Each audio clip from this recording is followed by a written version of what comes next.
Hər vaxtınız xeyir. Yenə də xoş gördük. 2025-ci il noyabr ayının 13-üdür bugün. 13-cü gün acılığımı davam edirəm. Proses çox gözəl gedir. Hər şey formasındadır, hər şey qaydasındadır. Heç bir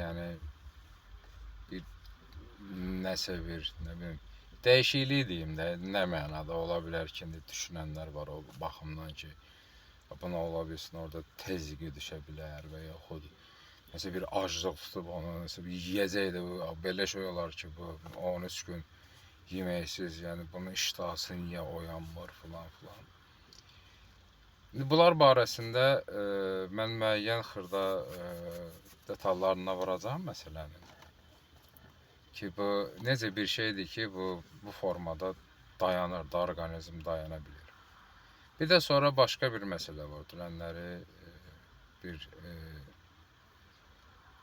insanla bu baxımdan sual-cavab oldu aramızda. Mənim cavab verdiyim bütün məsələlər ona aydın oldu və razılaşdı da. Sağ olsun da, yəni dərrakəli, savadlı insandır. Yəni, məlum məsələdir ki, müəyyən məsələlər var ki, onları bilməyə bilər. Mən də o qədər şeylər var ki, onları bilmirəm. Amma yəni öyrənmək, daha da savadı artırmaq, daha da məlumatı geniş etmək, bu öz-özlüyündə çox gözəl xarakterdir insanda və ona yalnız fayda verir.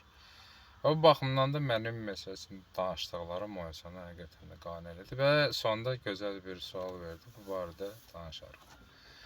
Deməli, bu ac necə olur qalırsan və necə olur səndən bu qidanı orqanizm istəmir və ya iştahın əmələ gəlmirsən, onu yemək istəyirsən qidanın içində ola. Yəni əlçatanlığı çoxdur da qidanın. Deyim ki, biz dağda yaşamırıq və ya nə bilim orta əsrlərdə yaşamırıq, ya eramızdan əvvəl mağarada yaşamıyoruz ki, deyək ki, qida yoxdur. Başımızı qatırıq birtəhər, yatırıq gedir. Sonra da həftədə bir dəfə gedib çıxıb ov eləyib, o ovi də gəlir yavaş-yavaş yeyirik, bitirik. Yəni o deyil də, qida hər yerdə var, hər şey var. Yəni gedib fiziki işləyib, pul əldə eləyib, sonra gedib istədiyin qidanı alıb yemək imkanın var. Yəni əgər əlində belə ki, imkanın varsa, pulun varsa almaq.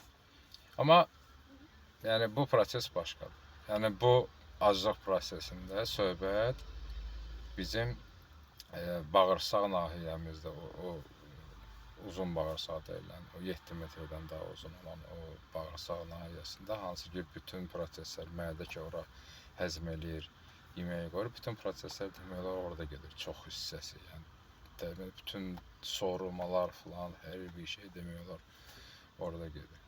Yəni müəyyən hissəsi də artıq qalır onun əlbəttə ki qan dövranıdır, ciyərin fəaliyyətidir və başqa hormonların ifrazları ilə olan məsələlərdir. Amma çox önəmli bir hissədir. Orada da yəni bu iştahı açan bakteriyalar var. Bu bakteriyaları düşünün ki, bu prosesdə mən hamısını söndürmüşəm. Onlar məndən yəni heç nə tələb eləyə bilmir. Çünki yatızdırmışam onları. Bu proses özü eləyir onu. Mən də ona yardım eləmişəm və o ilə bir yerdə də yaşayırıq. Yəni onlar məni idarə eləmir. Mən bu işi artıq hissə-hissə bildiyimə görə o yerə gəlib çatmışıq, bildiyimizə görə. Mən onları idarə edirəm. Mən bilirəm harda nə yerləşir və onu saxlayıram. Deyirəm, sən dayanacaqsan. Sən məni gətirib bu səviyyəyə çatdıra bilmərsən. Mən qoymayacağam səni bu eləməyə. 5 il bundan qabaq bilmirdim. Mübarizə aparırdım, çətinlik çəkirdim, ağır olurdu. Nə bilim, başqa vasitələrdən falan istifadə edirdim. Çəki yığmağa meyilli orqanizm var məndə. Metabolizm söhbəti də ola bilər. Genetik faktor da ola bilər, müəyyən qədər. Belədir. Yəni az bir şey, yəni ümumi lazımı normal qidalardan kənar yesən, mənim çəkim artır. O qədər elə insanlar var ki, mənim çəkim qalxıb məsələn 120 kilonu keçmişdi. İndi mən 90'lardayım. Yəni belə bir o 120 kilo olan vaxtı da məndə bir neçə ay bundan öncə o çəkiydi və orada da qalırdı. Mən bir dəfə bu prosesi elədim. Gəldi təxminən 100-ə yaxın düşmüşdü. İndiki prosesi də həm əyani şəkildə sizə göstərmək üçün, əsasən də əyani şəkildə sizə göstərmək üçün artıq mən onun bütün praktikasını keçən adam kimi bilirəm nə var. Onu da sizə göstərmək üçün bax bunu eləyib sizə əyani şəkildə, praktik şəkildə göstərirəm ki, bunu görəsiniz ki, yəni bu cür olur.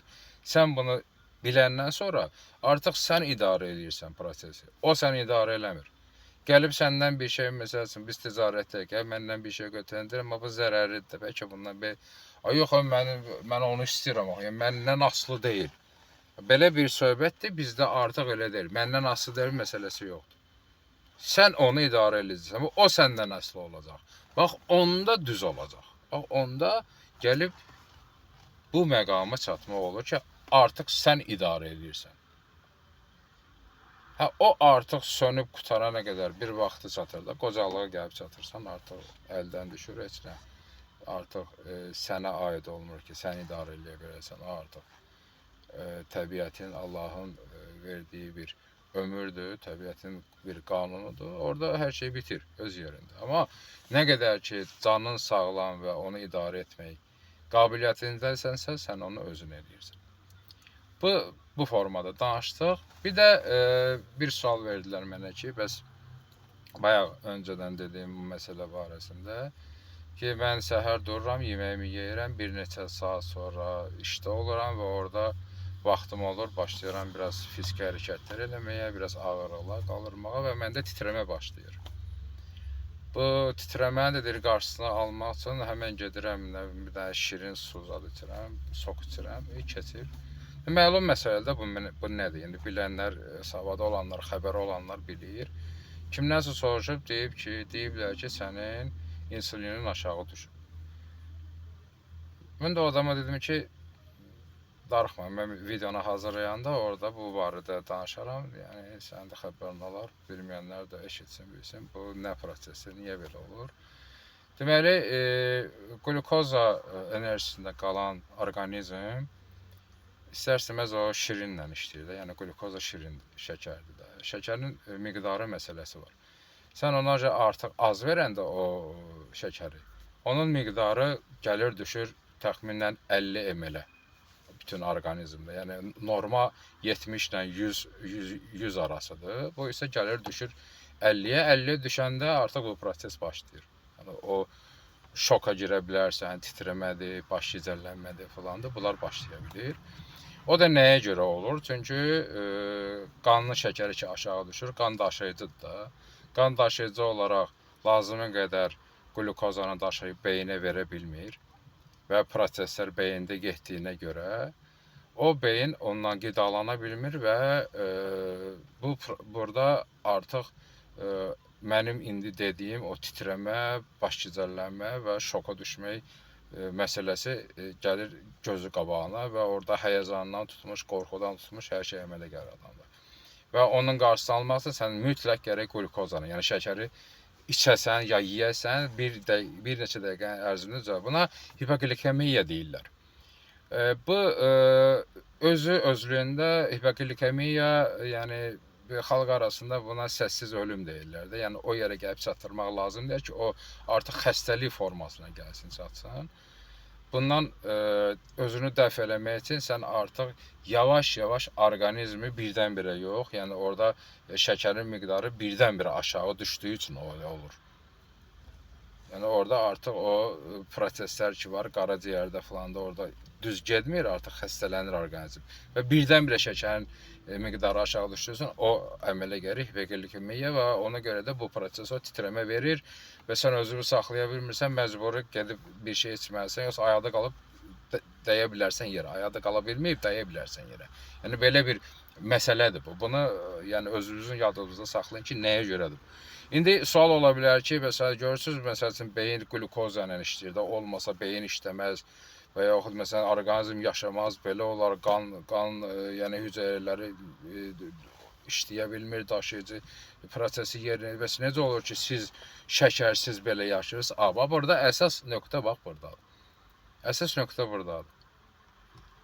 Həmin bu proses glukoza enerjisindən yavaş-yavaş bunu çıxardıb ketoya keçirəndə artıq keto yağlarla qidalanaraq həmin yağdan enerjini alıb lazımı qədər beyni ötürəcək. Artıq glukozadan enerji getməyəcək, ehtiyac olmur. Və bu prosesin nə titrəməsi, nə baş gicəllənməsi, nə başqa o əmələ gələ bilən negativ hallar olmayacaq. Bu özlüyündə müalicədir. Bunu biraz da dərinə gedib öyrənəndə bunun bütün sirlərini sənə aydın olur və insan həqiqətən də bunu biləndə xoşbəxt olur. Özünə eləyə bilsə bunu, özündə icra eləyə bilsə. Bunu eləmək üçün bizim sözlərimizə qulaq asın. Bundan sonraki videolarda dinləyin. Etap-etap, yavaş-yavaş bunları sizə anladırıq və mən də aydın şəkildə və öz üzərimdə bunu yaşaya-yaşaya sizə praktik olaraq bunu göstərirəm. Çox sağ olun dinlədiyinizə görə, dəstəyinizə görə. Yenə like edin, yenə komentariya yazın, suallarınızı verin, repost edin, təkrar paylaşma edin.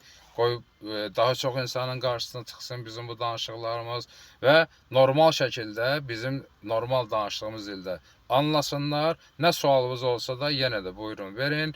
O barədə yenə danışa bilərik. Bu yəni kontekst çərçivəsində. Oldu. Hələlik gələn videoya qədər görüşmək üzrə.